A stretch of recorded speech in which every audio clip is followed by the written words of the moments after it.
Este podcast é apresentado pelo Tecnoblog. É percepção de valor. A Apple joga muito em cima disso. É marca premium, você precifica em cima do que as pessoas acham que vale. E para manipular a percepção de valor, você tem que colocar coisinhas que, se você parar para analisar friamente, é tipo, legal, mas e daí? E é o que a gente tá falando aqui. Mas na prática, as pessoas olham e falam, que massa isso, né?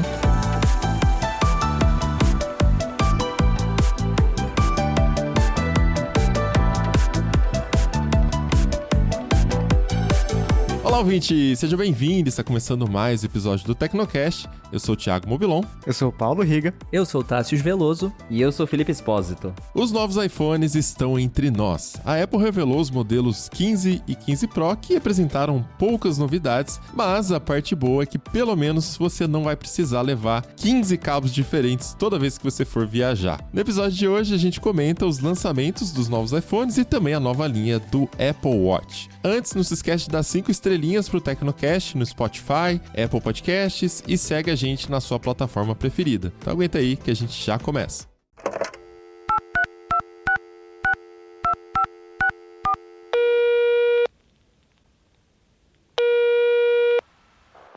Caixa postal do Tecnocast. Você tem novas mensagens?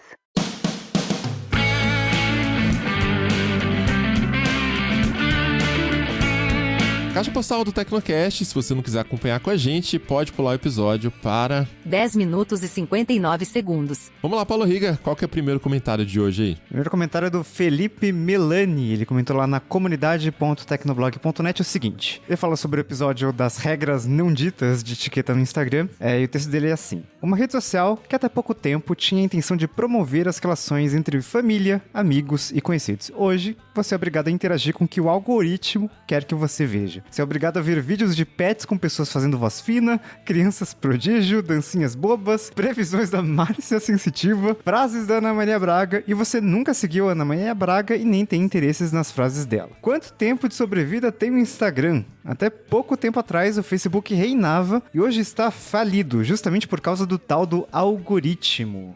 Pois é, acho que essa questão de algoritmo sempre vai gerar reclamação, e nesse ponto eu não tenho como discordar muito porque é muito relativo, né? Às vezes você dá sorte de conseguir treinar bem o algoritmo, e mesmo assim, se um dia você clica sem querer ali em algum vídeo, o Instagram já acha que você gosta daquilo e começa a te mostrar aquilo sem parar. Mas acho que esse ponto do Facebook estar falido, né, que é uma coisa que a gente até comentou no Tecnocast, porque tem-se essa impressão, porque a rede social que não está mais nos holofotes, hoje em dia todo mundo fala de TikTok, mas quando você vai olhar os resultados financeiros da empresa, os últimos 12 meses aqui, 22,55 bilhões de dólares de lucro. Então eu entendo, acho que a gente tem essa sensação por não estar mais no noticiário todos os dias, não é a rede da moda, mas no final das contas eu meio que queria estar falido desse jeito, viu, Riga? Não sei você, mas queria que minha conta tivesse quebrado assim também. Eu não sei se em outros países a impressão é diferente, mas talvez aqui no Brasil a gente tenha essa sensação por causa do Orkut, que foi uma rede social que faliu, né? Tipo, a gente usava muito, era muito presente no dia a dia, e de repente não existe mais, né? De repente não, né? Ela foi definhando durante muito tempo. E aí a gente pega a experiência da nossa bolha, né? Que realmente, pro Felipe deve ser assim também, mas os nossos amigos não estão usando tanto as redes sociais da Meta. Só que, assim, o Facebook, quando fez o IPO ali, né? Começou, eu lembro que foi em 2012 e começou ali a $38 e fez bastante sucesso ali no primeiro dia. E aqui no Brasil muito se falava naquela época de que, rede social, o que vale, né, uma rede social, tipo, que daqui a 3 anos, daqui a 5 anos, vai acabar igual aconteceu com o Orkut e tal, né? E no final das contas, e nos dias seguintes, né, que realmente caiu o valor das ações, aí o pessoal, ó, tá vendo, ó? Rede social não funciona, tipo, as ações estão despencando. E,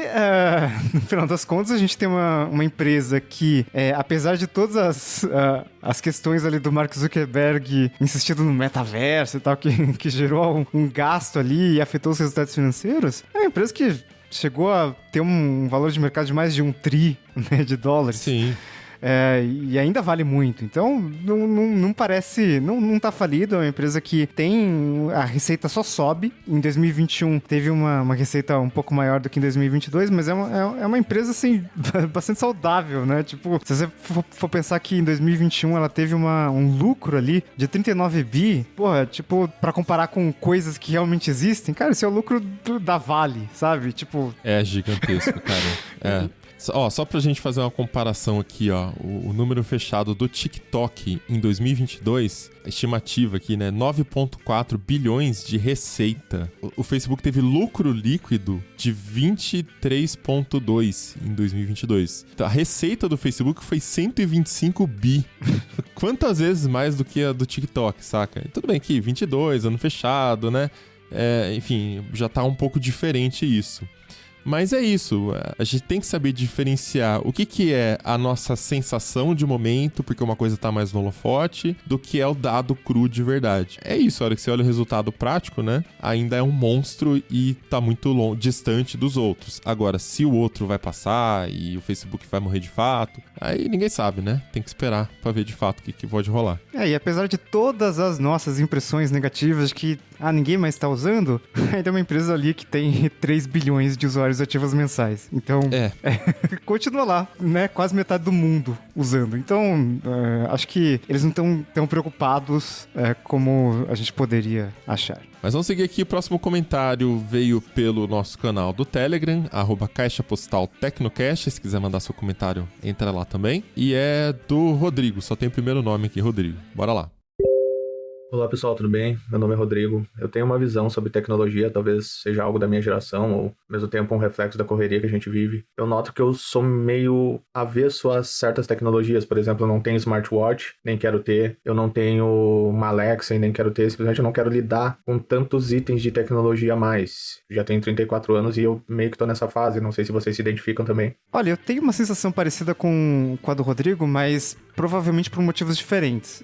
O meu motivo, acho que do Mobilon também, é que eu tive muito contato com tecnologia, com eletrônico de consumo, então, e pra gente, a gente tem um acesso muito grande. Então, lançou o iPhone novo, a gente já tá com acesso a ele. A gente lançou o Apple Watch novo, a gente tá com acesso. O MacBook, enfim, produtos que são muito inacessíveis e tal, e direto a gente recebe coisas aleatórias também, né? Então, acaba que rola um pouco de overdose de coisas ali.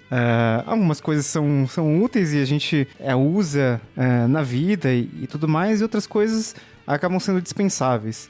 Eu acho que provavelmente o caso do Rodrigo sei lá, ele não quer lidar com tanta coisa, né? E a minha impressão, do meu lado, eu acho que ter tido muito contato, eu vou pro lado do minimalismo e tipo, eu acho que eu não preciso de tudo isso. E acho que não sei se o Rodrigo já passou por essa fase ou se ele simplesmente é o cara que, sei lá, menos é mais desde sempre. Eu tenho isso com casa conectada, principalmente. Eu sou casa conectada é complicado. Crítico aqui, né? De smart qualquer coisa.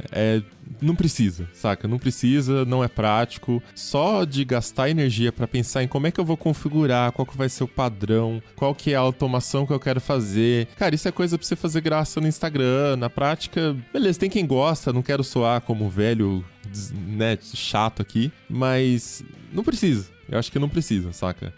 E do resto, é isso que o Riga falou mesmo. Eu acho que a gente já tá meio saturado por ter acesso sempre ao que tem de melhor. Tava até comentando com o Riga há algum tempo, né, Riga? Um ou 2 meses que a gente tava conversando sobre isso, que a empolgação com a tecnologia ou com qualquer coisa, ela é maior quando você ainda não chegou no ápice do negócio, né? Tipo, você tá dirigindo um Fuscão que... Pô, aí pra quem gosta de carro clássico, né, de carro antigo também é muito legal. Eu cresci no Fuscão azul do meu avô, né, tenho saudade até hoje. Mas você sempre pensa como é que seria dirigir uma BMW, como é que seria, sei lá, a referência aí do super carrão. Mas pra quem já tem esses carros, é só mais um dia. Aquela adrenalina não dura pra sempre, saca? A descoberta, a coisa do novo. Então, no nosso caso, acho que tem um pouco disso, que é o nosso trabalho. Então, a gente não fica mais tão impressionado com a tecnologia de ponta, assim. É difícil, às vezes acontece, né? Às vezes tem um produto, um recurso que realmente te impressiona, mas no dia a dia eu também acabo recorrendo pro menos é mais, às vezes. por exemplo, aqui eu tenho um MacBook fechado e eu uso só o monitor externo. Poderia estar montando aqui com 50 telas. Eu percebi que não, eu me sinto mais produtivo tendo menos telas na minha cara, menos coisas chamando minha atenção, né? Até talvez pelo TDAH aqui, mas fico mais focado só com uma tela. Inclusive, Riga, eu tava com um monitor ultra-wide da LG de 34 polegadas. Eita, nós. 1440p e eu vendi. Voltei pro monitor antigo de 27 porque eu achei que era muita tela. Tipo, eu não sabia nem organizar as janelas, gastava tempo com isso. Voltei fiz um downgrade. Você não tá sozinho, não. Eu já testei alguns monitores ultra-wide e às vezes eu ficava com essa impressão. Putz, mas tem tanto espaço aqui, como é que eu vou preencher isso aqui, sabe? E eu gosto de tela grande, enfim, mas quando era ultra-wide eu realmente ficava... acho que eu não preciso de tudo isso. E às vezes chega assim uma hora em que quando você tem muito acaba atrapalhando, né? Mas é uma impressão negativa quando você fica saturado, né, de tecnologia. Eu tô até com um Stream Deck aqui que toda hora que eu olho pra ele eu falo, por que eu comprei isso? Que eu não uso no dia a dia. Então fica aí o anúncio, se alguém quiser comprar um Stream Deck usado de primeira geração, me chama lá no @mobilon. E é isso, esses foram os comentários de hoje. Bora pra pauta? Vamos lá.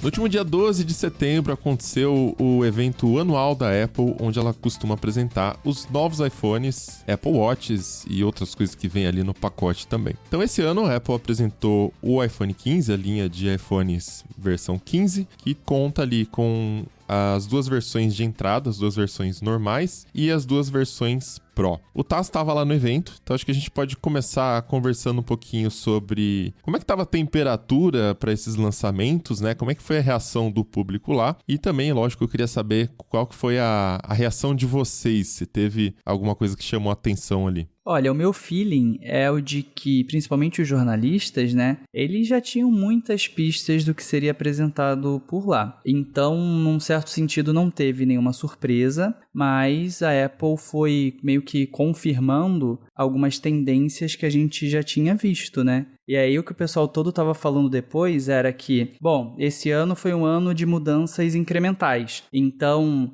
no ano que vem eles vão ter que fazer algo muito grande, porque vai fazer, sei lá, 4 ou 5 anos que tiveram a mudança pro iPhone X, né, esse novo design, e desde então nada mais aconteceu assim de tão extravagante, mas em princípio foi esse o feeling. 5 anos, né, lançado em 2017, e que foi realmente um aparelho que chegou introduzindo essa versão premium do que já era bem premium ali em 2017, que era o iPhone 8. Mas você achou que o do ano passado foi incremental também? Eu sei que, em teoria, é ano sim, ano não, né? Um ano de uma grande mudança e um ano de uma mudança incremental. Mas me parece que já faz um tempo que tá só no incremental, né? Não sei se vocês têm essa impressão também. Do ano anterior pro ano passado, digamos assim, teve o Dynamic Island, né, que ajudou a reformatar um pouco o design do iPhone, mas ao mesmo tempo já é algo que, assim, já existiu o Note, eles só colocaram um Note em formato de pílula, mas todo o feeling do smartphone, ele tem se mantido o mesmo tem um tempo já, né, que é aquilo do toda a tela, com os cantos arredondados, que outras fabricantes acabaram copiando, aí copia, não copia, enfim, toda aquela polêmica, mas o iPhone tá com a mesma cara faz muito tempo. E aí, por mais que a Apple se esforce em colocar novos materiais, melhorar a câmera, enfim, outras mudanças que a gente vai falar aqui no podcast, isso me parece que não tem sido suficiente para segurar a atenção dos consumidores e dos jornalistas, né? Que é o que eu posso falar lá de sentir a temperatura. Então, todo mundo assim, tá, mas o que vem depois disso? Porque o USB-C já era meio que uma coisa dada, né? Por uma decisão da União Europeia. Então, pro ano que vem, o que eles podem fazer para efetivamente dar uma mudada e gerar um novo interesse pelo iPhone? E aí, se você for olhar, tem analista de mercado que está dizendo que esse ano provavelmente as ações da Apple vão decepcionar as vendas e depois as ações, mas devem decepcionar porque é um produto que não vai atrair tantos consumidores, porque não tem tantas novidades, e provavelmente a Apple ainda vai ter que mexer na margem dela, porque os preços quase não mudaram, né? Eu acho que só no Pro Max que mudou, nos outros no Brasil até eles diminuíram os preços, comparando o lançamento com o lançamento. Então, assim, um período assim bem de banho-maria para Apple, e principalmente quando a gente imagina que os consumidores eles estão buscando assim algo super disruptivo, inovador, diferente de tudo que foi visto, que já tratamos inúmeras vezes aqui, né? Então nem vou me repetir muito. Esse negócio das ações da Apple eu ouço desde, sei lá, 2009, né? Desde quando as ações da Apple não param de subir ano a ano. Esse ano teve aquela questão da Apple aumentar o preço sem parecer que aumentou, né? Vai aumentar o preço médio do iPhone Pro Max ali. A gente pode comentar um pouco mais depois. Mas é curioso porque a gente tá gravando isso no dia 15 de setembro, né? Na sexta-feira. E abriu ali a pré-venda para alguns países. E é engraçado, porque minha timeline do Twitter é um monte de gente postando print ali de que já comprou ali e as datas de entrega já foram pra outubro. Então, assim, é uma coisa meio que, sei lá, todo mundo fala, esse ano a Apple não vai conseguir aumentar a venda de iPhones ou o preço médio de iPhones. Sei lá, por algum motivo ela consegue. Então, eu já não acredito mais nessa questão de, esse ano é o topo, esse ano é o auge e aí daqui pra frente é só queda, né? Faz muito tempo que isso tá acontecendo. É o eterno não compre dólar hoje. Tá sempre falando isso, né? Mas tá sempre batendo recorde de venda também.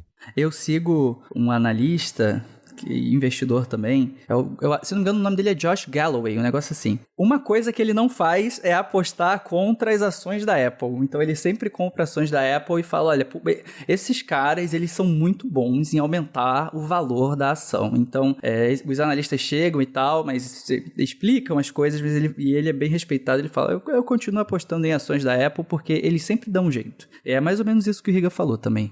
As vendas a gente viu aí agora, como o Riga citou, pelo jeito tá vendendo bem, porque com prazo de entrega para novembro lá nos Estados Unidos, é porque a galera foi em peso na pré-venda. E, sei lá, eu tenho a impressão de que é algo que até já comentei aqui em outras participações, que a galera que tá acostumada a usar iPhone, que compra iPhone, não tá se importando muito com o que tá acontecendo no resto do mercado, porque é um pessoal que tá preso no ecossistema, ou que gosta, ou que tá preso por algum motivo, mas que vai continuar comprando o iPhone. Então, lançou um iPhone novo, o pessoal vai lá, vai comprar e vai continuar assim, mesmo quando as novidades são mais mornas, que particularmente eu achei bem morno esse ano, tanto o evento e o que foi apresentado pra gente da imprensa, como o Tassi falou, que já tinha uma ideia do que ia acontecer. Acho que as surpresas foram zero, né? Não teve nada que apareceu no evento que o pessoal falou, nossa, não poderia imaginar que isso iria acontecer. Mas olha, é só uma correção. O nome desse apresentador que eu falei é Scott Galloway. E aí, quando vocês mencionaram isso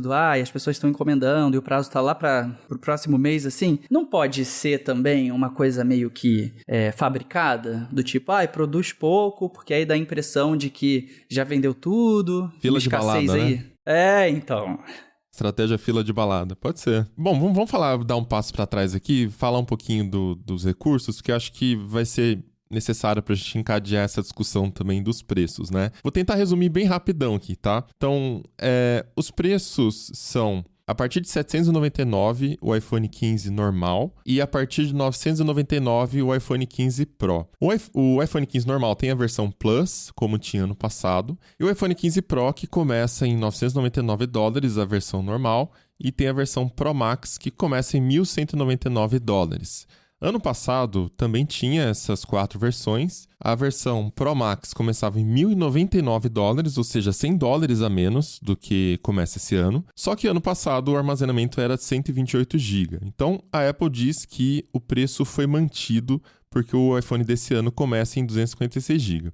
Essa desculpa não cola tanto porque o custo do armazenamento cai todos os anos. Então, na prática, para a Apple, é como se o armazenamento estivesse mais barato, né? É só uma técnica da Apple aí para aumentar o valor médio que ela consegue receber nesses produtos. Então, as principais diferenças desse ano são: os iPhones da versão Pro têm um corpo com construção utilizando titânio, material novo, que é mais leve, mais resistente, dá um ar mais premium. Eles não têm mais o conector Lightning, acho que é a principal diferença ali que gerou mais comentários na imprensa, né? Agora ele utiliza o USB-C, faz muitos anos que a União Europeia está fazendo essa pressão para obrigar a Apple a utilizar o USB-C. A gente já gravou um Tecnocast, inclusive, falando sobre essa possível mudança. A Apple meio que se antecipou a essa decisão e colocou o USB-C em todos os dispositivos. Além disso, chip novo somente nos iPhones Pro, como todos os anos, a 17 Pro. A câmera tem até 7 lentes nas versões Pro também. Fora isso, que outra grande mudança? As bordas mais finas na tela do Pro também. Aquela dobrinha, que agora é meio que em 3D no display. Só dá pra ver assim, quando você vai lá tirar foto, chega bem perto, e aí é o tipo da coisa que, eu vi lá e do ponto de vista da ergonomia, usando rapidamente no evento, não dá pra dizer muita coisa, mas enfim, talvez as pessoas achem mais confortável quando estiverem usando no seu cotidiano tradicional. E só adicionaria mais uma coisa, a tecla de ação, né, que chegou pros modelos Pro e Pro Max, com customizações dentro da Apple, até que uma personalização assim, com muitas opções, não foi algo limitado como eles costumam fazer normalmente. O iPhone desde a primeira versão tem aquele switchzinho do lado, né? Que ele fica laranja quando tá no mudo e você tem um feedback físico para saber se você mutou o iPhone ou não. Você troca o switchzinho de lugar. A Apple matou esse switchzinho, estava presente desde a primeira versão do iPhone, eu gostava muito daquilo, mas agora é um botão, se você segurar o botão, ele fica mudo, se você só apertar, você pode customizar algumas ações, tipo ativar a lanterna, atalhos do aplicativo Shortcuts da Apple. Enfim, você pode customizar ações ali para acesso rápido. Você é um viúvo da tecla de silenciar? Cara, eu sempre gostei dela, mas... É que ela ficava meio inútil, né? Porque todo mundo deixa silenciado, então já ninguém mexia nisso. Te falar que eu vou sentir falta, viu? Porque eu gostava de só colocar a mão no bolso e trocar ali sem... Só como era uma chavinha, né? Sabe, passei o dedo pra baixo, mudou. Porque de vez em quando eu tirava do silencioso, mas eu sei que a maioria das pessoas realmente não se importava com isso. E pra muita gente vai ser mais útil trocar isso por qualquer outra função. Essa é a tecla de reiniciar áudio do Instagram. Porque quando começa a berrar, aí você desativava, silenciar e reativava. Não sei como vai ser agora. Mas eu acho legal ter acesso a um atalho, por exemplo, para você ativar a lanterna do celular. Pô, eu acho interessante você só apertar o botão do lado e a lanterninha ligar. Acho que é uma coisa que eu vou usar bastante. Hoje eu uso aquele botão na tela embaixo, o atalho embaixo na tela de bloqueio do iPhone. Mas às vezes, sei lá, você tá com a mão suja, não sei se você não quer pegar na lanterna da tela ali. É mais fácil apertar o botão do lado. Daqui a pouco vai ter os doidos colocando essa tecla para quando você apertar, ela abrir aquele multitarefa, né? Com os vários aplicativos e matar todos de uma vez. Que é um dos mitos, né? Do desempenho do celular. As pessoas fazem isso ainda? Querido. Tem gente que faz, tem gente que faz. Mas eu fiquei bem surpreso com as customizações que eles ofereceram, porque a gente tá falando de Apple, né? E Apple não costuma deixar você escolher muita coisa no sistema. E aí não só você tem ali algumas ações pré-definidas, como câmera, gravar um áudio, ligar a lanterna, mas você pode usar o shortcut. Então as possibilidades ficam quase infinitas com o que você pode... Enfim, você cria ali um shortcut que executa automações na sua casa, abre aplicativo, envia alguma coisa, e tudo apertando ali o botãozinho do lado. Então realmente bem interessante. Teve bastante coisa que não é muito Apple, principalmente nos modelos Pro, né? Então, vamos começar pela implementação dessa Action Button, né? Porque a interface de você escolher ali o que você quer de ação é meio estranha, né? Uma representação em 3D. Ele parece tão Johnny Ive. É uma interface meio para as coisas da Asus, né? É tipo, sei lá, achei meio estranho, né? Não só a interface, mas o fato de você poder escolher um monte de coisa ali. E aí teve os termos que a Apple usou para descrever algumas coisas ali, né? Então, Apple falando de Ray Tracing na GPU, Apple usando o negócio do USB-C, que agora você pode gravar em ProRes a 4K, 60 FPS e salvar direto no armazenamento externo no USB-C, né? Que, tipo, quando você pensa em Apple, por que eles estão falando disso, né? E é uma coisa que é muito nichada, né? É uma coisa muito muito específica.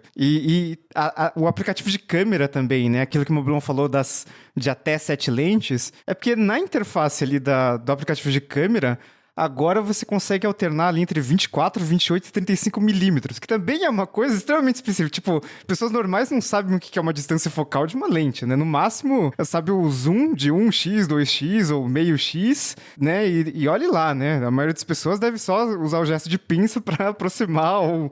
Enfim, né? Não tem muito essa questão de o que é uma lente de 35 milímetros. Então, achei o evento bem... um pouco diferente ali, principalmente no modelo Pro. Sim, essa parte do Pro Max acho que foi o que me chamou mais atenção. A hora que eles mostraram a cena da pessoa fazendo um estúdio com um iPhone, assim, dentro, num tripé, e plugado um HD externo no iPhone, eu fiquei pensando, cara, mas isso é tão específico, o que a Apple tá tentando aqui, né? E aí, quando eu comecei a juntar tudo que foi apresentado ali, até a questão deles ter anunciado a compatibilidade com um sistema de cores para câmera da ACES, né? Academy Color Encoding System, que é um padrão da indústria para você fazer, enfim, edição de imagem e padronizar a coloração ali. Então, você junta tudo isso e parece que, tipo, ela tá mirando voos mais altos, tá mirando coisas mais premiums. E você pensa, mas qual é o sentido de você vender o iPhone como esse dispositivo, para esse propósito? Quem que vai usar isso? Mas se você pensa hoje em dia, a indústria já usa certos tipos de, por exemplo, action cam ou drone para fazer certas capturas, né? Então, talvez a Apple esteja cavando mais o seu espaço aí. Não começou agora, talvez tenha começado há alguns anos com o ProRAW e outras implementações que ela fez ali na parte da câmera da versão Pro, mas ela tá se aprofundando nisso, né? Acho que foi muito icônico a imagem do cara com o HD externo plugado no iPhone enquanto filmava e ela falando que você pode enviar a imagem direto pro HD externo. Achei isso bem diferente para um iPhone. Você não acha que ela pode estar simplesmente se adaptando a um novo mundo em que chega órgão regulador e fala, ó, você vai ter que se abrir, vai ter que usar a porta X, ou então que o seu aplicativo de mensagem vai ter que falar, vai ter que ser interoperável.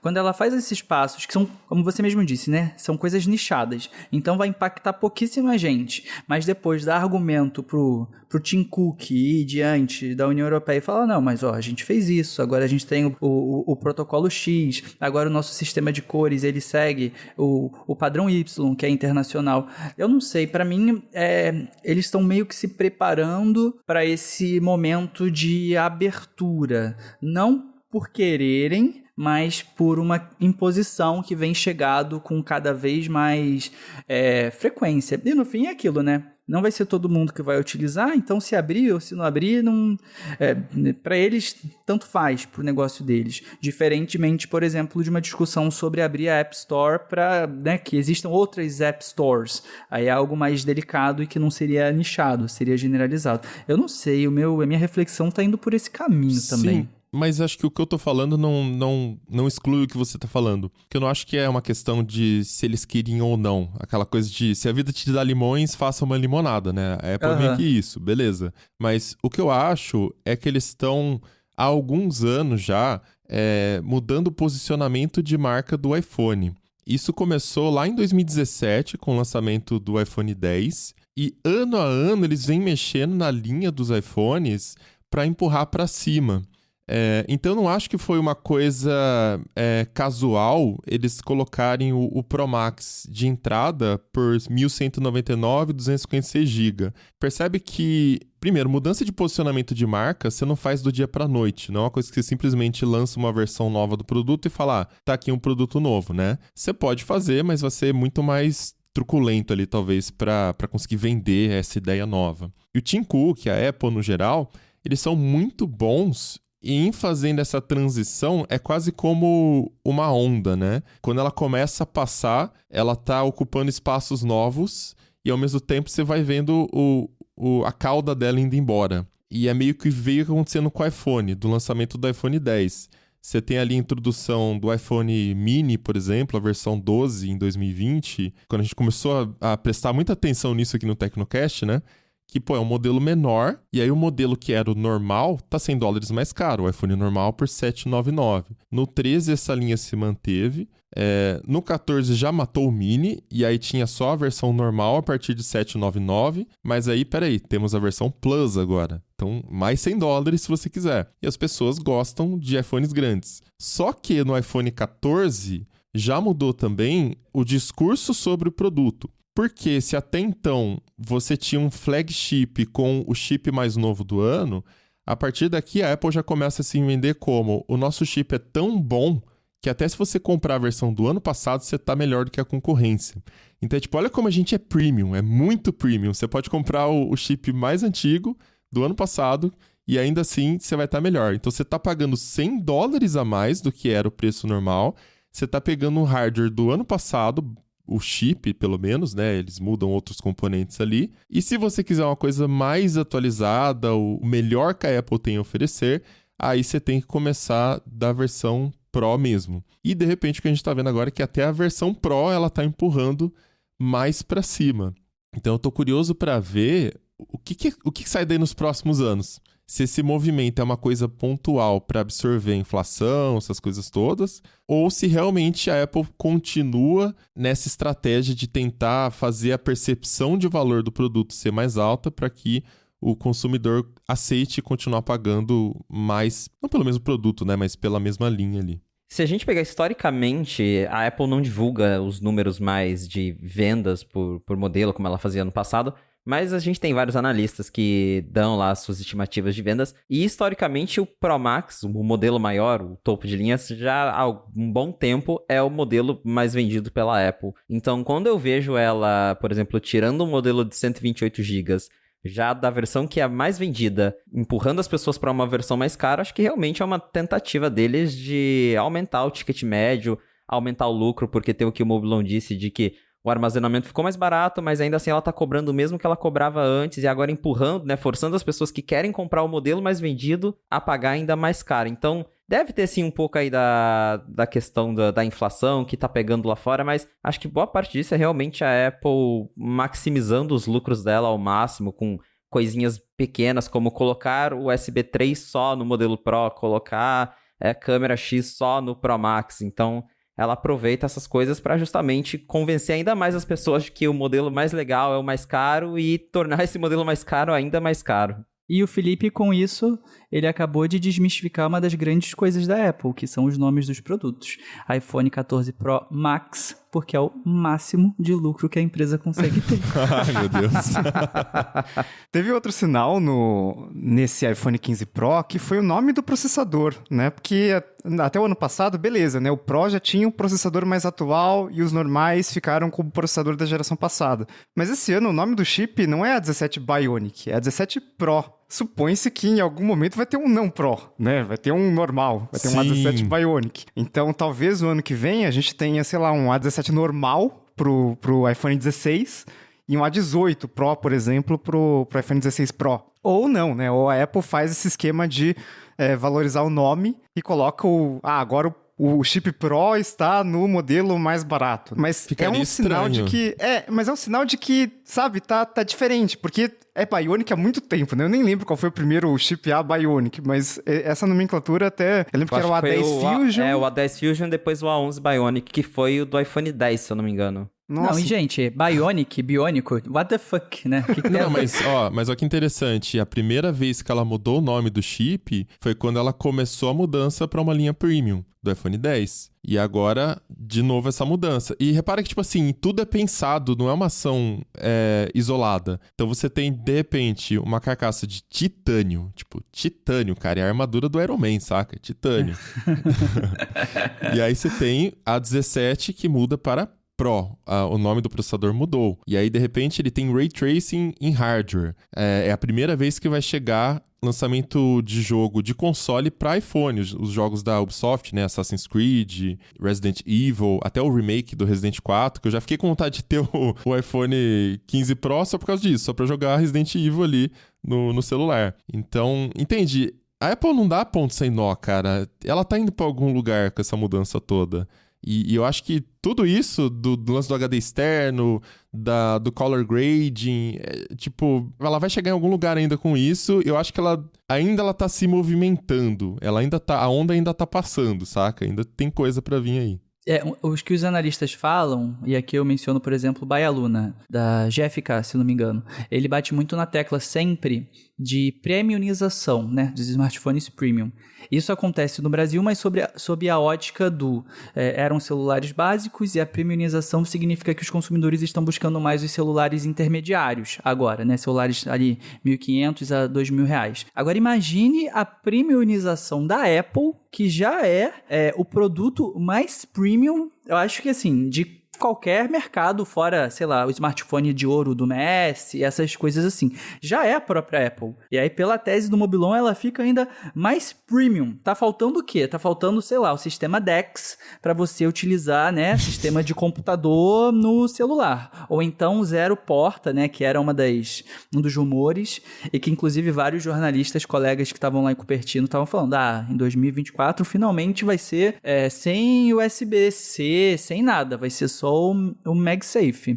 Então, assim, já tá...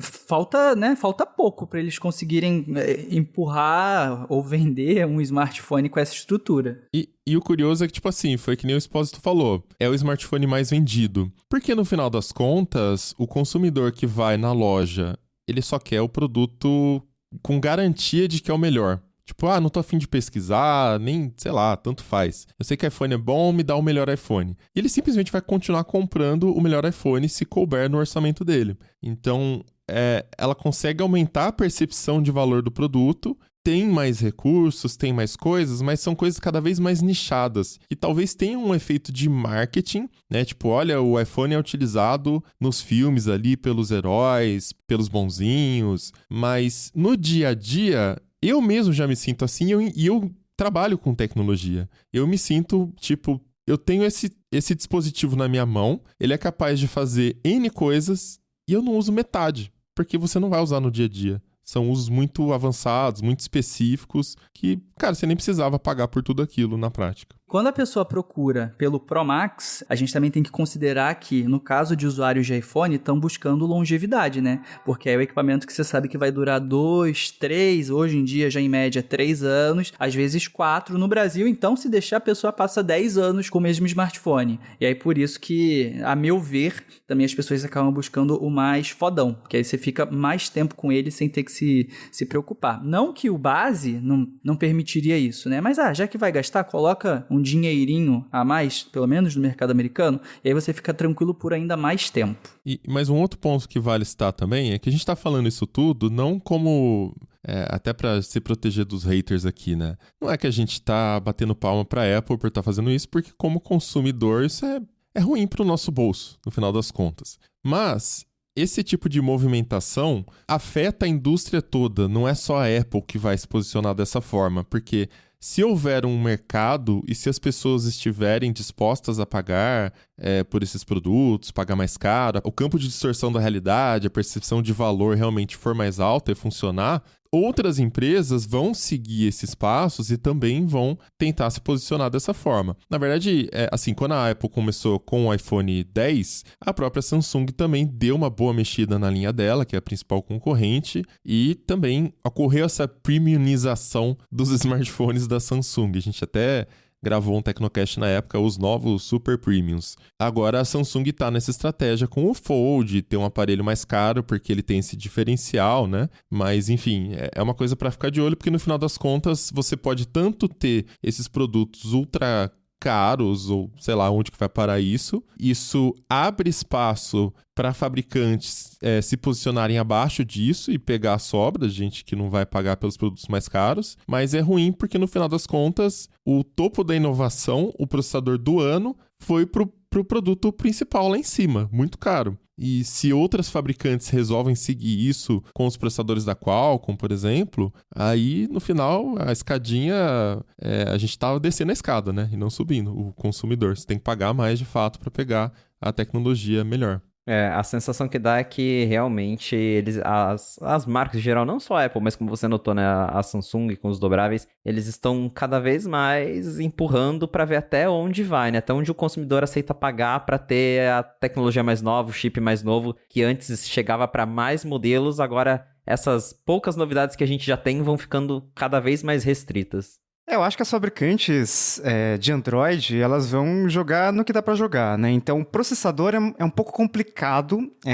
Qualcomm, enfim, uma empresa que tem pessoas muito capacitadas, engenheiros, enfim, mas a Apple está à frente em relação a SoC, né? Então, lançou ali o A17 Pro, primeiro ali com litografia de 3 nanômetros, fez todo esse negócio de GPU com Ray Tracing e tal, que já tinha em outros chips, mas que quando a Apple vai lá e faz, e é um evento que tá todo mundo vendo, né? Quem ama iPhone, quem odeia iPhone, tá vendo o evento do iPhone, acaba gerando essa expectativa de que outras fabricantes comecem a destacar mais, né? E a questão da precificação, a gente já comentou em algum episódio anterior de Tecnocast, que é uma coisa, quando a Apple for lançar o dobrável lá, o que ela vai fazer, né? Ela vai lançar a um preço bem maior do que um Pro Max hoje em dia. Então, imagina ali $1.800, $2.000 talvez. E aí, com o tempo, ela tira esse modelo do meio ali, e aí você só tem um barato e um super caro. As pessoas vão ir pro super caro, vai aumentar de novo o preço médio do iPhone, e os analistas que estão desde 2009 falando que as ações da Apple vão cair, acabam, né, tendo que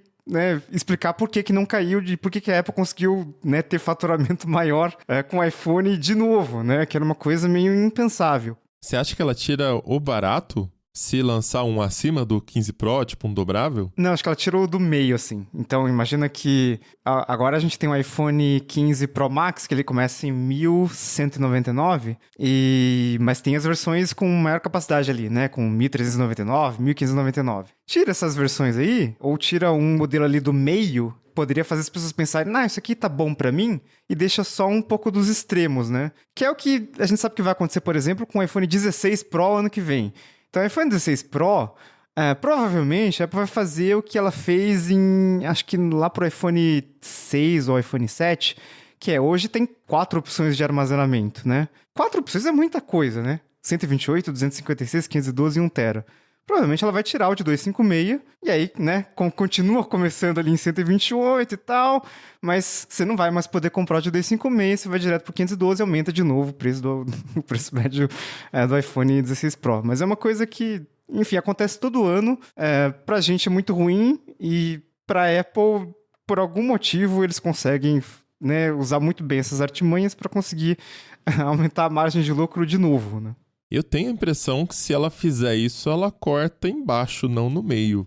Não sei de cabeça aqui como é que ficaria a linha, mas subiu o preço base, saca? Hoje é R$799 o modelo normal, que antes era R$699. Talvez, e já foi R$599 na época que era o iPhone, sei lá, a versão antiga, né, que parou de existir no 8. Mas talvez começar a partir de R$899 com um tamanho normal. Não sei se ainda seria um iPhone sem nomenclatura Pro, se já começar como Pro nesse valor não, né? Mas é o tamanho normal ali, e aí você tem os 2 Pros, e aí você tem o Super Pro lá em cima. Putz, mas aí é complicado porque realmente impacta todo mundo, né? Porque se você aumenta o preço do iPhone base ali, né? Aquele mais barato possível dessa geração, todo mundo vai aumentar, né?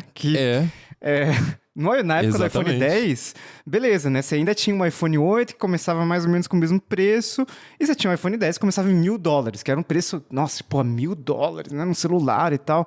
E tava todo mundo acostumado com 600 e 700 por um premium. De repente apareceu um de 1.000. Aí a Samsung foi lá, aumentou o preço do Note também, teve essa movimentação. Mas se você aumenta o modelo base, aí é... Só um detalhe que eu acabei de notar, ela aumentou o preço do base esse ano também.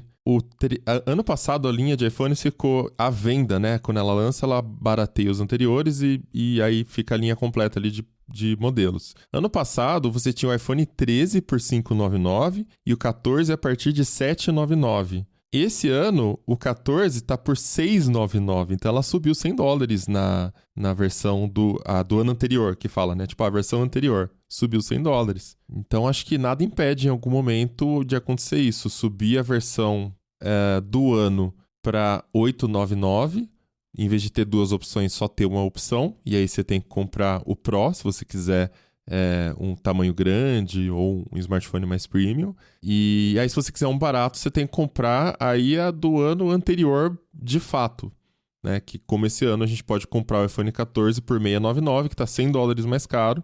Mas, enfim, se você quisesse economizar, você teria que comprar talvez a versão Plus do ano passado. Fica mais defasado ainda.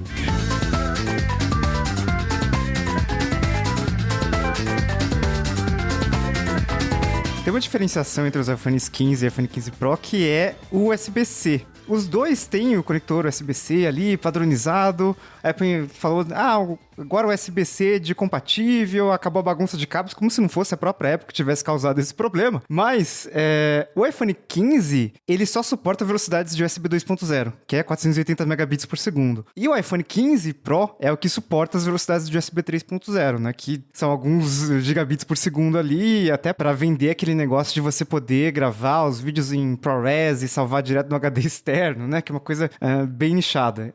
Mas isso está relacionado também ao processador e ao controlador. Segundo a Apple, no A17 Pro você tem um controlador de USB 3.0, enfim, que vai permitir essas velocidades mais altas. Na verdade, assim, eu esperava que isso acontecesse e até fiquei surpreso que a Apple não inventou alguma outra restrição artificial do tipo, o iPhone 15 Pro ele vai suportar USB com carregamento mais rápido, sei lá. Que é uma coisa que tem em outros fabricantes até, né? Tipo, se você pega um Galaxy S, muitas vezes o modelo Ultra suporta carregamento mais rápido que os modelos normais. E a Apple, pelo menos, não destacaram isso no evento. Essa história do USB-C ficou... também não chegou a ser uma surpresa, porque, enfim, a Apple ela já faz isso no iPad de certa forma, porque o iPad 10, o mais baratinho da Apple, ele ganhou USB-C, só que ele também é USB 2.0 e só o Air e os outros iPads mais caros que tem USB 3 e Thunderbolt no caso dos Pro. Então também não chegou a ser uma surpresa, mas é meio desapontante quando a gente pensa que um celular de $800 tem USB 2 com velocidade de 480 megabits por segundo, porque eu entendo que talvez grande parte dos usuários que comprem esse iPhone não vão ficar sincronizando dados por cabo. Já faz, sei lá, quantos anos que eu não vejo ninguém plugar o celular no computador pra descarregar foto. Exato. Então, provavelmente, alguém lá dentro fez as contas e falou, vamos economizar aqui, porque é uma tecnologia que o pessoal que compra esse modelo X não vai se importar muito. Como eu tenho gravado vídeos ultimamente pra internet, eu comecei a usar mais o cabo pra passar e eu comecei a sentir que é lento e pra mim o upgrade para USB 3 vai ser razoável, mas eu sei que não se aplica a todo mundo, porém ainda assim dava acho que pra fazer alguma coisa melhor, porque por exemplo o iPad mini 6 que tem lá o chip A15 antigo, ele tem USB 3.0 que é 5 gigabits por segundo, é mais lento que o novo do iPhone 15 Pro, mas ainda assim é melhor que você deixar com USB 2 um telefone de $800. Então eu achei meio chato isso, mas ao mesmo tempo, como o Riga anotou, a Apple não fez nenhuma restrição mirabolante para, por exemplo, certificação de USB-C. Não, tudo vai funcionar com qualquer cabo, você pode colocar lá... Se ela fizesse, o documento da União Europeia ia chegar no dia seguinte. Com certeza, né? Então... USB-C MFI, né? Made for iPhone. Então tem aí, né, o lado legal de ter o USB-C, que eu também achei engraçado ela falando que tá arrumando a bagunça que ela mesmo fez, mas dava pra ter feito, né, um pouquinho melhor. Mas agora também porque eu vi uma pessoa comentando, porque a Apple falou que pra você aproveitar o USB 3 do iPhone 15 Pro, você tem que comprar um cabo separado, que não sei o que, realmente é chato. Mas aí eu fui olhar, porque eu tenho o S23 Ultra aqui, e o cabo que a Samsung manda também não é 3.0. Então Sim. Não é uma coisa só da Apple. Cabo USB é uma bagunça, tem um artigo no Tecnoblog explicando os detalhes do USB-C e basicamente você tem que acreditar na ficha de especificações do cabo quando você compra e muitas vezes vai estar errado, mesmo assim. Então, para você suportar carregamento acima de, sei lá, 45, 50 watts no USB-C, você precisa de um cabo um pouquinho melhor. Aí tem aquela bagunça de cabo Thunderbolt... que suporta 40 gigabits por segundo e DisplayPort, né, também. E cabo USB normal desse que você encontra suporta, sei lá, velocidade de USB 2.0 também, né, de 480 megabits por segundo. Então, o USB-C é um padrão que não é muito padrão, né, porque meio que, como as especificações do USB não são mandatórias, não são obrigatórias, é quase como se qualquer fabricante pudesse fazer o que quiser. Então, fica difícil também para o consumidor essa questão. E aí você tem essas diferenças de, sei lá, um cabo Thunderbolt 4, um cabo Thunderbolt 3, Thunderbolt 4 da Apple, né? Daqueles que você usa de fato para carregar com até 100 watts, que você coloca no estúdio de display e tal, custa quase R$2.000 um cabo. E as pessoas, nossa, mas eu tenho um cabo aqui que eu comprei aqui na China e custou R$9, né? Qual que é a diferença? Então tem muita diferença. Mas justamente pelo fato do padrão ser essa coisa complicada, né? Fica difícil mesmo. O padrão não é um padrão. Outra novidade que também, né, a gente tá falando aí de coisas exclusivas do 15 Pro Max, que é o mais caro, é a nova lente Periscope, que a Samsung já tá aí fazendo isso há um bom tempo. A Apple chegou com uma lente de zoom melhor só pro 15 Pro Max, então quem comprar o 15 Pro menorzinho não vai ganhar a lente nova. Eu tava com uma expectativa muito alta pra isso, porque, de novo, eu já testei os Ultra da Samsung, eu gosto muito da câmera de zoom, eu uso elas pra, enfim, diversas situações, gosto de tirar foto de avião e é super legal pra essas coisas. E eu tava naquela, finalmente a Apple, né, depois de anos, ela vai alcançar a Samsung. E aí chegou agora, e além de ser só no modelo mais caro, é uma lente de só, né, entre aspas, que já é bastante, mas ainda assim, só 5x, enquanto a Samsung, por exemplo, já tá em 10. E aí eu fiquei meio, poxa, né, demorou tudo isso pra eles não entregarem pelo menos os mesmos 10 da Samsung. E eu não sei como vocês usam câmera, mas eu gosto muito da lente teleobjetiva de 3x pra tirar foto de pessoas, fazer o famoso retrato, que eu acho que dá um aspecto muito mais legal do que usar a lente principal do celular. E a Apple, ela colocou essa lente de 5 no lugar da de 3, e enquanto, por exemplo, o S23 Ultra, ele tem as duas, né? Você tem a lente 3 e a de 10. Não sei, pra mim ficou meio... Eu tava esperando mais dessa questão de câmera. Primeiro porque dá a entender que as outras lentes, elas mudaram muito pouco em relação ao que a gente já tinha no 14 Pro. E a grande novidade, que não é tão novidade assim se a gente comparar com outras concorrentes, ficou só exclusiva pro modelo mais caro também, né? E o Pixel Bind é novo? Foi novo desse ano, né? Não tinha no 14? Ele tinha no 14, só que agora eles mudaram, porque antes no 14 ele fazia 48,12 megapixels. Agora eles dizem que melhoraram não sei o que lá, que a foto final com binding fica em 24 megapixels. Eu lembro, eu sei que chamou a atenção eles falarem que para fazer o zoom eles criaram um vidro que reflete 3 ou 4, 5 vezes, não lembro, dentro da lente, né? Para fazer a luz chegar no sensor de imagem e toda uma questão de engenharia e tal. Então fica essa coisa, é menos, mas olha aqui como é avançado para fazer isso funcionar. Sobre as lentes com zoom do iPhone 15 Pro Max, né? Que agora é 5x de zoom ali na lente e tal. Na prática, é mais um ano da Samsung falando que o celular da Samsung dá pra tirar foto da lua e o iPhone vai ficar um borrão que você não consegue ver nada, né? E eu acho que foi uma escolha ali no final das contas, porque o que a Apple destacou ali no evento foi que é uma lente ali com 5 vezes de zoom ótico, mas que é a maior abertura do mercado, né? f2.8. E o S23 Ultra, por exemplo, ele tem essa lente ali com 10 de zoom ótico, né? E aí você tem algumas... você pode juntar com um software, fazer um zoom híbrido ali, bem decente ali, já tá uns 30x, que fica muito bom, mas é uma lente com abertura f4.9. Então, é uma abertura bem menor que a lente de 5x do iPhone 15 Pro Max. Então, acho que no final das contas eles decidiram que, será que vale a pena aumentar mais ali? Até porque...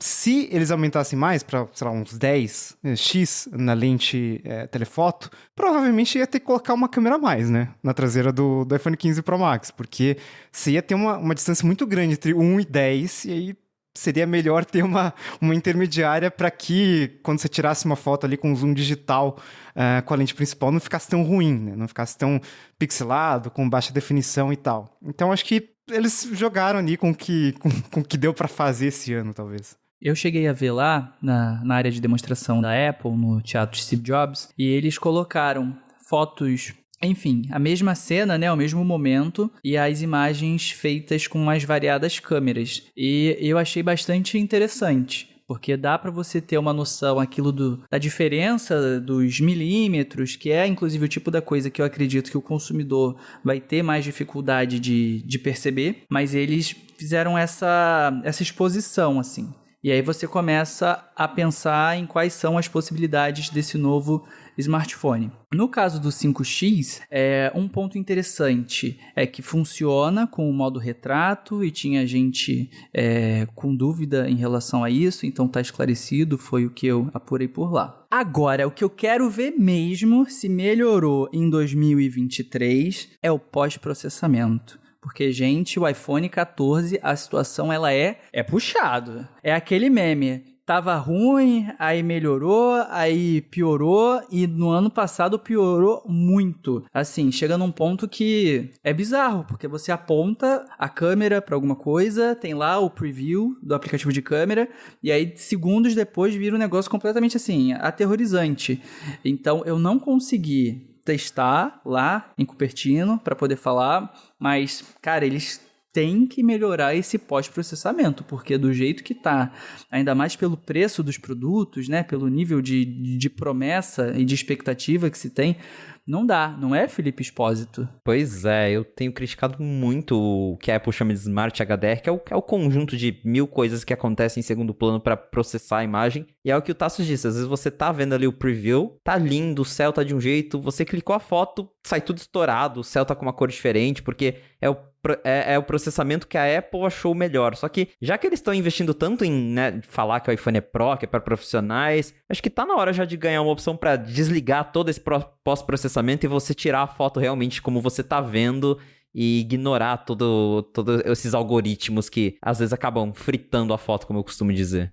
Muitas vezes eu tenho que desativar o HDR para conseguir ter a foto mais natural. Parece que é ali no HDR que muita coisa se perde, saca? Mas uma coisa que eu reparei durante o evento é que aquelas fotos que eles mostram não dizem muita coisa, né? Porque todo ano parece que tá a mesma foto, parece que tá igual. Eu nunca parei para comparar as fotos que eles apresentam a cada ano e fazer uma linha do tempo, mas a impressão que eu tenho é que tá igual todos os anos, é como se não estivesse mudando nada. Mas esse ano, teve algumas fotos que eles mostraram, eu lembro de uma especificamente que era uma moça num ambiente, acho que aberto, tinha um céu no fundo, e ele ficou falando da luz no rosto dela, essa luz gorgeous face, gorgeous, sei lá do que lá, né? A sensação que eu tive quando eu tava olhando aquela foto era como se ela tivesse sido gerada por algum algoritmo de IA, sabe? Esses Midjourney, Stable Diffusion, sei lá, que tá criando esses renders super realistas. Então, fiquei com o pé atrás do que pode vir aí de excesso de processamento, talvez, no sentido de tentar corrigir demais e acabar ficando até artificial. Porque no final das contas, essa coisa de, tipo, tirar a foto e o céu aparecer perfeito, o rosto aparecer perfeito e tudo tá com a iluminação perfeita, não existe, não é natural. O nosso próprio olho, quando olha uma pessoa com uma luz contra, você vê um clarão no fundo, você não vê um céu no fundo, saca?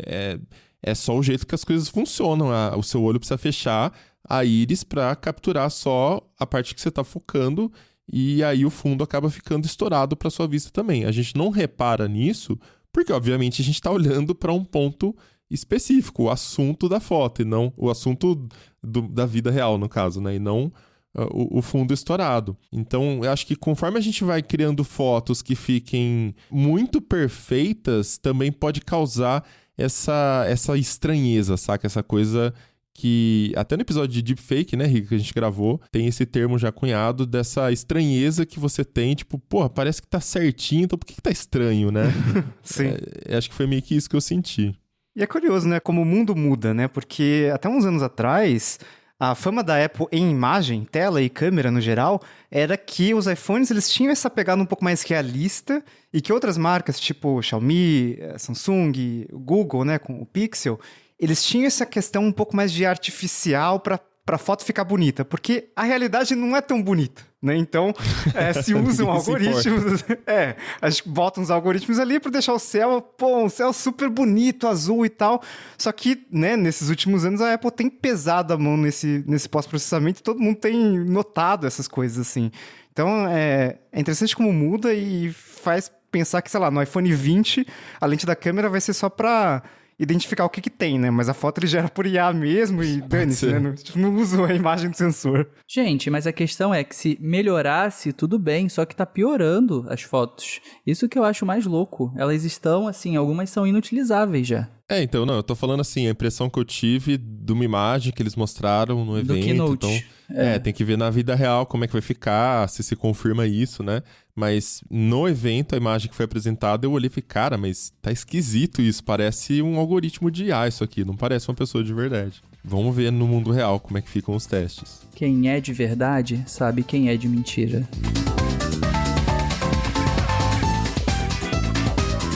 Além dos iPhones, a Apple lançou também o Apple Watch Series 9, o Apple Watch Ultra 2 e, né, são não novidades, né? Acho que a Apple até gastou bastante tempo e parece que os novos Apple Watch foram só, sei lá, uma desculpa, uma pequena atualização ali para Apple mostrar aquele vídeo ali de sustentabilidade, que agora, né, nós somos amigos da natureza e não vendemos mais acessórios com couro e é tudo reciclado e tudo mais. As pulseiras ali da Nike, né, que agora estão com a borracha, com partes recicladas, mas os relógios em si, eles, sei lá, o que tem de novo? Né? Porque aquele gesto ali de você tocar ali né, com os 2 dedos ali e ele executar uma ação, né? Tocar com os 2 dedos no ar, ele executar uma ação não é algo novo, né? Tinha um recurso de acessibilidade que era bem parecido, inclusive. Sim, é um recurso, acho que do beta, é a mesma coisa. Eu tô usando aqui, inclusive, no beta do WatchOS 10. Acho que ele deve estar disponível aí pro Series 7, Series 2, que o meu Series 7 ele tem. E funciona exatamente igual. Chega a notificação, você dá 2 toquinhos, o dedo ele desliga, só que tá escondido na acessibilidade. Então, a Apple só transformou isso numa feature de marketing, mas tirando isso, tem lá a tela mais brilhante e um chip que é, sei lá, 5% mais rápido, porque nem eles deram muito destaque pra isso. Uhum. Enfim. Então, eu só não cravei que é exatamente igual ao recurso de acessibilidade, porque no release a Apple inventou umas coisas ali de... agora com o Neural Engine novo, né, do processador novo, ele consegue detectar as alterações ali no fluxo sanguíneo e com isso... ele permite que esse gesto aconteça, né? E eu vi um pessoal reclamando que esse recurso de acessibilidade ele não era tão preciso também. Então, enfim, talvez eles tenham realmente mudado alguma coisa ali que permitiu que não seja só um recurso escondido de acessibilidade, que seja um recurso mais usável, né, por todo mundo. Mas a Apple tem essa tradição de, quando o negócio não é tão bom assim, ela esconde lá em acessibilidade, né? Tipo, é uma coisa meio Apple. Mas, realmente, quando eu vi o Apple Watch Ultra 2, eu pensei que, esse ano deve ter alguma novidade muito boa no Apple Watch Ultra, né? Porque a primeira geração de um produto da Apple, geralmente é aquela coisa, vamos testar aqui, vamos ver o que acontece, né? Que foi o Apple Watch Ultra do ano passado. No Apple Watch Ultra 2, eles devem fazer algo super, sei lá, surpreendente. E não, né? Aumentou o brilho da tela, o brilho máximo aumentou de 2.000 para 3.000 nits. 2.000 nits, eu tô usando o Apple Watch Ultra, é muito forte. Cara, 3.000 nits deve ser mais forte que a luz do sol. Então, assim, tipo, nem precisava, assim. Então, ficou essa sensação mesmo de não tinha muito o que mostrar. E no final das contas, a novidade do Apple Watch em 2023 é o WatchOS, né? O WatchOS 10, que a gente já comentou no evento da WWDC. Acho que mudou bastante o sistema. Instalei o WatchOS 10 aqui, né, depois do evento, para testar umas coisas aqui e realmente tá bem diferente e tá bem legal. Tá um sistema, não sei, talvez uma diferença da época que o iOS era uma coisa super básica, super fechada e tal, e que ele foi ganhando novos recursos, foi ficando demandroidizado ali no iOS, ali, lá para o iOS 4 por 5, alguma coisa assim. O WatchOS 10, ele tem umas coisas que você não via antes. Então, você começa a ter uns botões de fechar em uns lugares ali. Os aplicativos, eles não ficam com fundo preto. É tudo muito mais colorido, tudo enche muito a tela. Então, tá diferente. Eles até falaram na Keynote que outra coisa de software, que a Siri agora responde coisas relacionadas à saúde, e isso tá vindo com o WatchOS 10. e que no Apple Watch novo, por conta do chip novo, a Siri tem um processamento local, que é algo que já existe nos iPhones para processar as respostas mais rápido. Mas dá pra ver que eles estão apostando muito no software, porque em hardware mesmo o Apple Watch tá bem estagnado, né? Desde o Series 6 era o mesmo chip, o 7 e o 8 tiveram o mesmo chip. Aí no 7 eles mudaram a tela, mas o resto continuava igual. O 8 ganhou aquele sensor de temperatura e quando a gente tá falando de saúde, não teve nada de novo no 9. Então, tá super estagnado o Apple Watch mesmo. E inicialmente eu achei que o gesto, a hora que começaram a fazer, porque eu não conhecia realmente esse gesto, eu não tinha mexido ainda nos recursos de acessibilidade do Apple Watch. No iPhone tem aquele lance de você dar toquinhos atrás da tela que viralizou no TikTok, no Instagram, o pessoal fica, nossa, que legal, que recurso sensacional. Na prática eu acho uma porcaria, porque o tempo todo você bate ali acidentalmente e ele aciona o atalho que você colocou. Mas inicialmente eu achei parecido com um recurso muito antigo da Motorola, mas ali era por rádio, né? Ele identificava a sua pinça e você conseguia mexer os dedos assim com a pinça, tipo girando, e ele executava ações. Mas isso foi uma tecnologia que não virou um produto final. Mas que pinça? Uma pinça, Vinha uma pinça no celular? Não, era um sensor tipo de rádio que você podia fazer sinais com o dedo, assim, e ele identificava não só toques no dedo. Ah, no ar. No ar, o Google também tentou fazer isso. Eu lembro de fazer uma cobertura de um lançamento do Pixel em Nova York, e aí era isso, esqueci o nome que eles deram. E aí depois, bom, nunca mais se falou no assunto. Que era um recurso super estranho, porque ele só funcionava nos Estados Unidos. Tinha tipo um bloqueio geográfico para um negócio que não tem por que ter bloqueio geográfico, né? Nossa, verdade. Mas, enfim, quando a Apple começou a apresentar isso, eu falei assim, nossa, será que vão pagar patente, alguma coisa? E aí depois que ele falou que não, a gente identifica pequenas mudanças no seu fluxo sanguíneo, eu fiquei, nossa, que coisa esquisita, né? Enfim, e achei inútil também, mas daí a hora que ele mostrou a menina acordando e dando 2 toquinhos pra dar o snooze e não precisar tirar o outro braço debaixo do travesseiro, por exemplo, entendi qual que é o uso, né? A pessoa escalando a montanha e, tipo, realmente ela não teria como tirar as 2 mãos pra fazer uma ação. Mas, de novo, né? Coisas muito mais marketing do que coisas que você talvez use no dia a dia. Eu não vou mentir que eu já dei narigada no meu Apple Watch quando eu tô, tipo, sei lá, na cozinha com a mão suja e chega uma coisa que eu quero, tipo, não. Quem não usa a ponta do nariz pra tocar no Apple Watch? Quem nunca, né? Então, assim, eu me vejo usando isso, mas é aquela coisa, você não vai comprar um Apple Watch novo por causa disso, né? A impressão que eu tenho é que o Apple Watch tá naquele fim de ciclo, né? Vamos lembrar que no ano que vem o Apple Watch, né, se seguir a nomenclatura, é o 10. E a Apple gosta de 10, né? O iPhone 10, o WatchOS 10. Geralmente quando tem vários rumores ali de que talvez mude o design do Apple Watch, e aí isso faria com que as pulseiras ficassem incompatíveis pela primeira vez, né? Hoje, né, desde o primeiro Apple Watch ali, acho que o segundo, você tem os tamanhos padronizados ali, eles funcionam, a Apple só foi arredondando ali os quadrados, mas mantendo a compatibilidade e acabaria isso, né? E a gente ouve falar há muito tempo também de mudanças mais relevantes ali no Apple Watch, de você poder fazer um teste ali com o seu sangue, né, não invasivo, para medir, por exemplo, o nível de glicose no sangue, né? Que é um projeto que parece até lenda, mas, sei lá, faz muito tempo que tem algumas mudanças planejadas e elas não aparecem. Então, o Apple Watch Série 9, o Ultra 2, parece esse fim de ciclo, né? Parece que é isso, assim. Ano que vem, talvez tenha alguma mudança realmente relevante, e esse ano, só para não lançar, não ficar sem lançar alguma coisa, teve isso.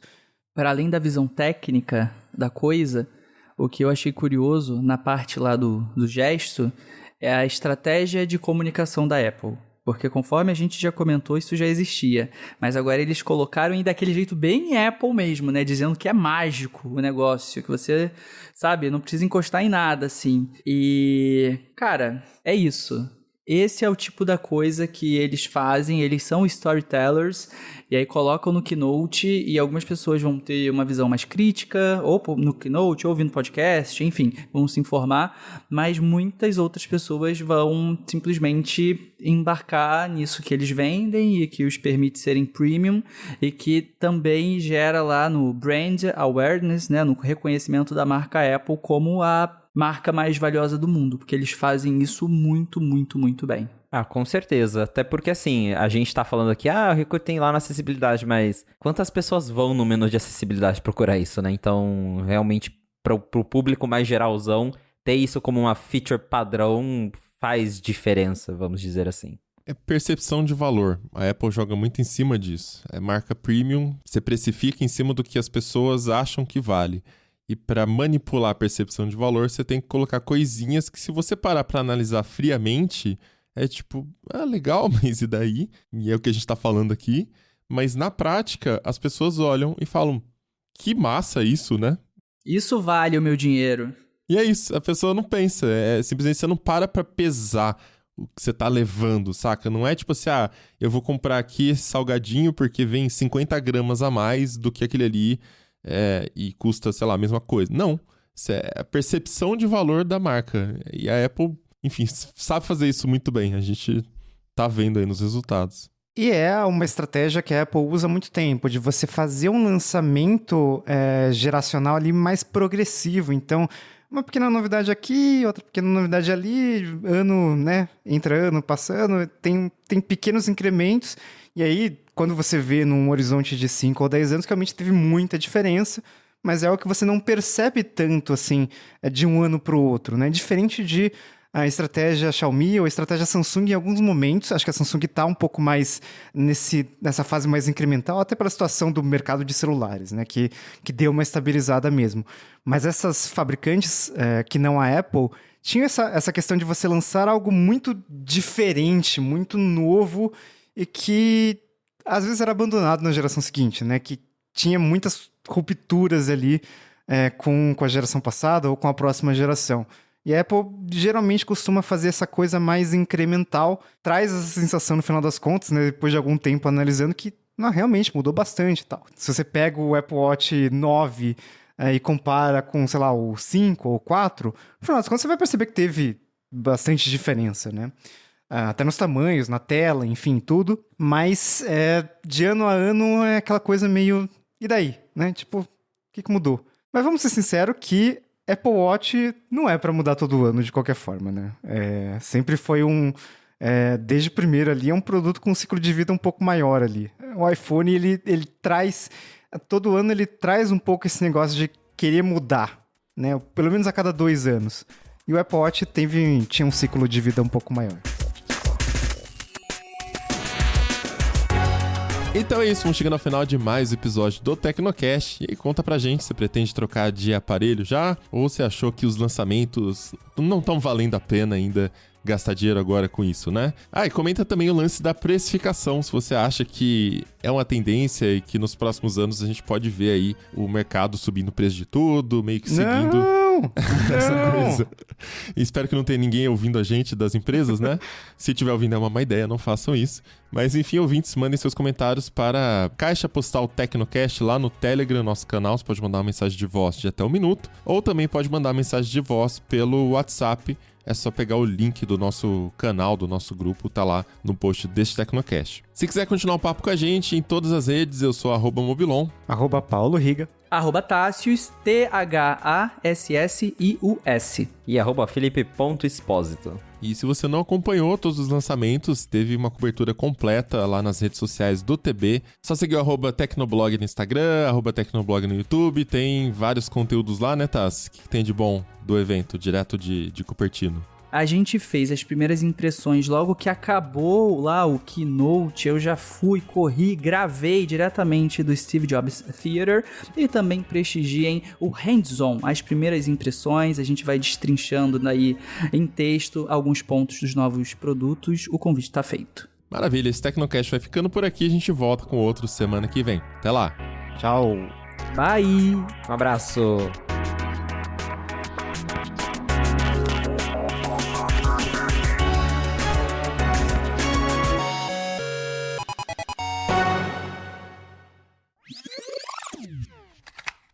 E esse Tecnocast foi produzido pelo José de Oliveira, foi editado e sonorizado por Ariel Libório e a arte da capa é do Vitor Pada.